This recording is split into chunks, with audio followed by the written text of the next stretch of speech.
The summer heat in Clover Creek. Mississippi pressed down on everything like a hand that refused to let go. The cotton fields along Route 9 shimmer in the distance, and the red clay roads cracked open in long, dry veins, as if the earth itself was thirsty. It was in this heat, on an ordinary Thursday afternoon, that Eleanor Voss first saw the boy. Before we continue, if this is your first time watching one of our videos, we'd love for you to hit that subscribe button. Your support means the world to us, and it helps us bring you even more powerful stories. She almost missed him. Eleanor was 63 years old, and her body reminded her that fact every single morning. Her knees ached when rain was coming. Her back had a crick that no amount of stretching could fix. But her eyes were still sharp, and they caught movement near the old pecan trees at the far edge of her property. Something small and uncertain, swaying slightly in the heat like a sapling unsure of its roots. She set down her watering can and squinted. A boy. Couldn't have been more than 10. His clothes were wrong for the weather. A long-sleeved shirt, stiff with old sweat, hanging loose off shoulders that had no business being that thin. His shoes were splitting open at the seams. He stood at the tree line with his arms at his sides, watching her the way a stray dog watches someone who might feed it or chase it away. Equal odds either way. Eleanor walked toward him slowly, the way you approach something wounded. "You lost," she called out. He shook his head but did not speak. "You hungry?" A long pause, then the smallest nod she had ever seen, like admitting it cost him something. His name was Marcus. She got that much out of him on the walk to the porch. He wouldn't say where he came from or who his people were. Every question she asked, he answered with either silence or the bare minimum. But when she set a bowl of butter beans and a wedge of skillet cornbread in front of him, something cracked open in that boy's face. His chin trembled once. Then he ate, fast and desperate, like someone who had forgotten what it felt like to have enough. Eleanor sat across from him and watched without shame. She had buried a husband 15 years ago, buried a daughter 8 years after that. She knew what grief looked like when it wore a human face. This boy wasn't just hungry for food. He was hollow in a way that went bone deep. "You got somewhere to be tonight?" she asked when the bowl was empty. Marcus looked out toward the road for a long time. Then he looked back at her. "No, ma'am." Eleanor stood, gathered his bowl, and walked to the screen door. "Well then," she said, pushing it open, "come inside. I'll make up a pallet near the stove." She never told him he could stay. She just never told him to leave. And in Clover Creek, Mississippi, where the nights were loud with crickets and loneliness came easy, that was enough. The neighbors talked, of course. They always did. Ruby Hines from down the road told anyone who'd listened that Eleanor had lost her mind, taking a stray child with no papers, no family, no explanation. The deacon at First Baptist pulled Eleanor aside one Sunday and asked gentle, probing questions that were not gentle at all. Someone called the county. A social worker came, looked around, wrote some things down, and eventually stopped coming. Eleanor had a way of quietly outlasting interference. What the neighbors never saw was a morning Marcus got up before dawn and tried to restart the cook fire without being asked. They didn't see Eleanor teaching him how to press his thumb into the soil to check for moisture, or the way he crouched low in the garden, face close to the ground, learning to tell wireweed from sweet potato vine. They didn't see him standing on a step stool beside her at the sink, scrubbing dishes with total seriousness, like it was the most important job in the world. They didn't see the night in November when the fever took hold of him. It came on fast. By evening, his cheeks were burning and his breathing was thin. Eleanor pressed her wrist to his forehead and felt her heart drop. She had no car. The clinic was 11 miles away. She wrapped him in every blanket she owned and sat beside him through the night, wiping his face with a cool cloth, whispering things she hadn't said out loud in years. Prayers, mostly, and a few promises. When the fever broke at dawn, Marcus opened his eyes and looked at her with exhaustion so profound it made her chest ache. "You stayed up," he whispered. "Course I did," she said. He was quiet for a while. Then, in the fragile, papery voice of a sick child, he said, "I'm going to pay you back. When I grow up, when I have money, I'm going to pay you back for all of it." Eleanor smiled, the tired, true kind that takes no effort to produce. You just worry about getting well, she said. The rest has a way of working itself out. She did not tell him that she had already sold her late husband Gerald's good pocket watch to afford a medicine she'd had a neighbor drive to fetch. She did not tell him that she had been eating half portions for 3 weeks, so the pot would stretch further. She did not tell him any of it, because that was not the kind of woman she was. She was the kind of woman who gives without keeping score, the kind the world quietly forgets until it desperately needs her. Marcus recovered. The farm carried on. And somewhere inside that boy's chest, a promise took root. Quiet and stubborn as a weed pushing through cracked concrete, refused to die no matter how many seasons passed.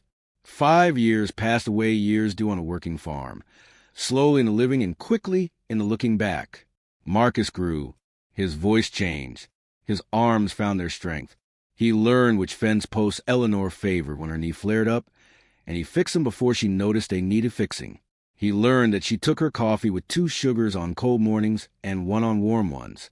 He learned the sound the roof made when a storm was 2 hours out and how to check the gutters before she asked. He stopped being a guest somewhere around year 2. He became part of the land. Then, on a Sunday afternoon in early spring, a black car pulled slowly down the dirt road and stopped at the gate. The man who stepped out was silver-haired and stiff-backed, dressed too well for Clover Creek. He looked at the farm the way people look at things they believe they own a claim to. He looked at Marcus the way you look at something that has been missing a long time. "That's my grandfather," Marcus said. His voice had gone flat. His face had gone still in a way faces go still when old pain resurfaces.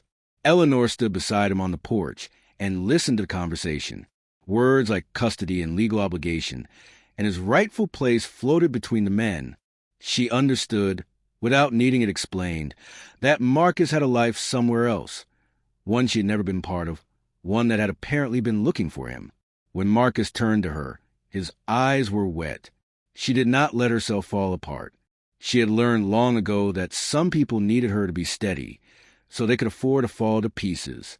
"You go," she said simply. "Eleanor, you don't waste a door when it opens for you."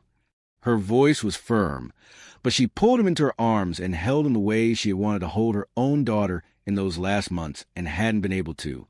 She held him like she was memorizing the shape of him.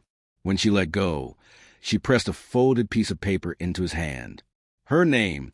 He climbed into that black car with his shoulders shaking, and he turned to look at her through the rear window as they pulled away.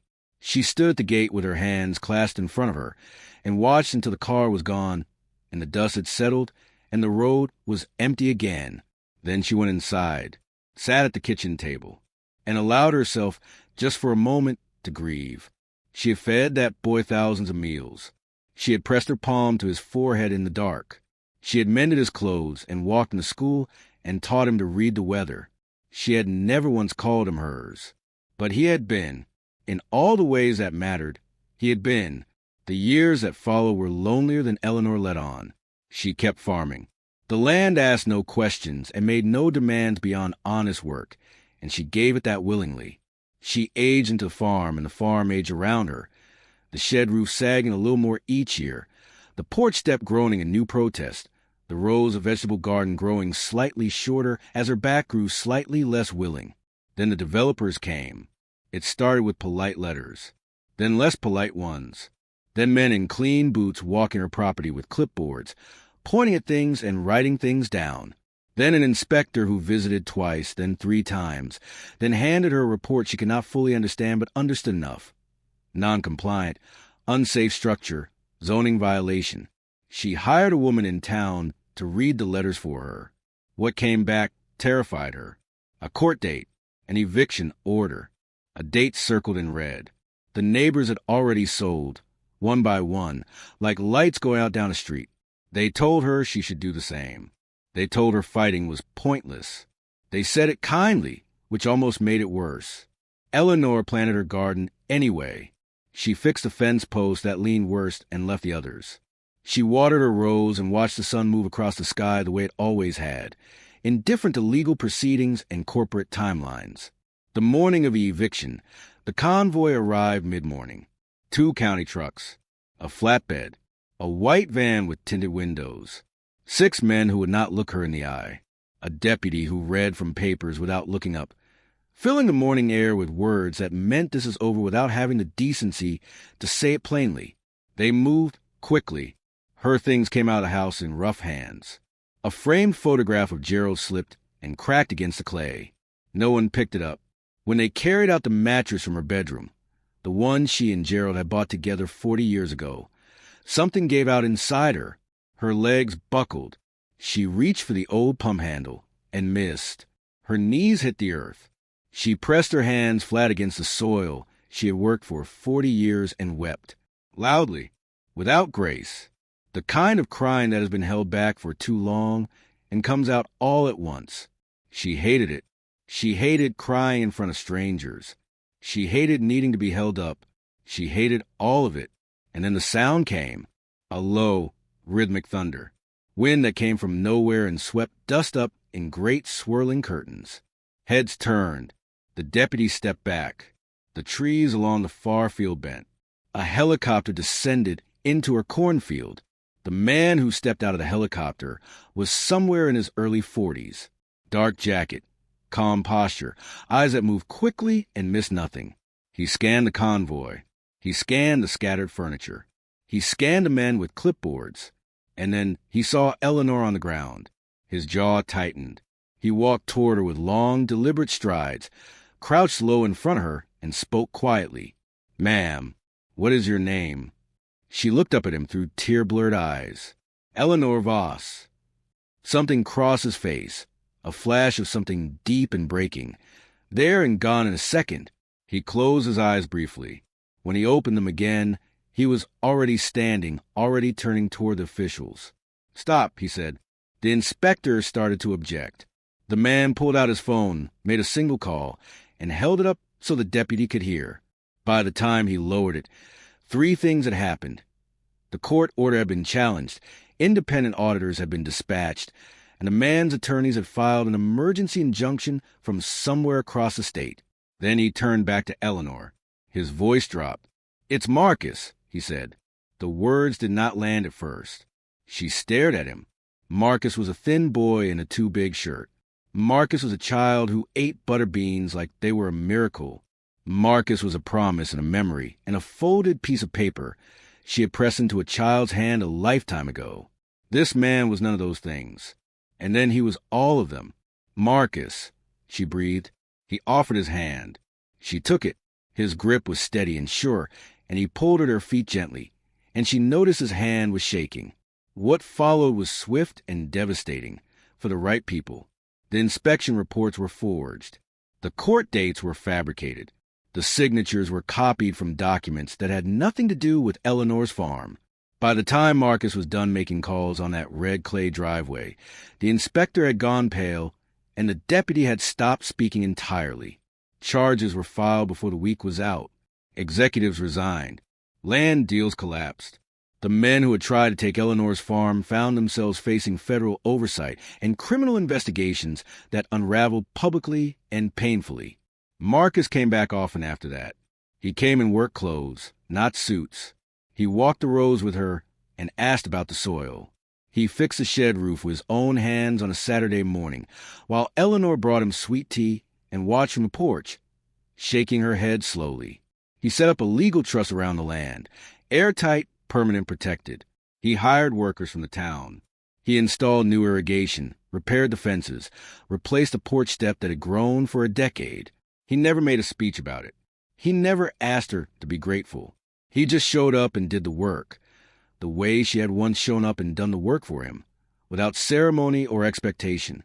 One clear morning, they stood together at the edge of the field watching the earth turn over under a new plow. Eleanor pressed her palms together and felt the ground vibration travel up through her arms. "You kept your word," she said. Marcus was quiet for a moment. "I just showed up late." She shook her head. "You came when it mattered." She paused, then added quietly, "That's the only time that counts." The farm breathed easy that season. The rows were long and the soil was dark and the sky over Clover Creek. Mississippi was a particular shade of blue that makes you feel, despite everything, that the world is still capable of grace. Eleanor went inside before dark for the first time in years. She left the door unlocked. She slept without listening for trucks. The boy she had fed when he had nothing became the man who shielded her when she had almost nothing left. A small kindness, a long memory, a promise that crossed 20 years and landed, against all odds, exactly where it was supposed to. Some debts aren't paid in money. They're paid in showing up,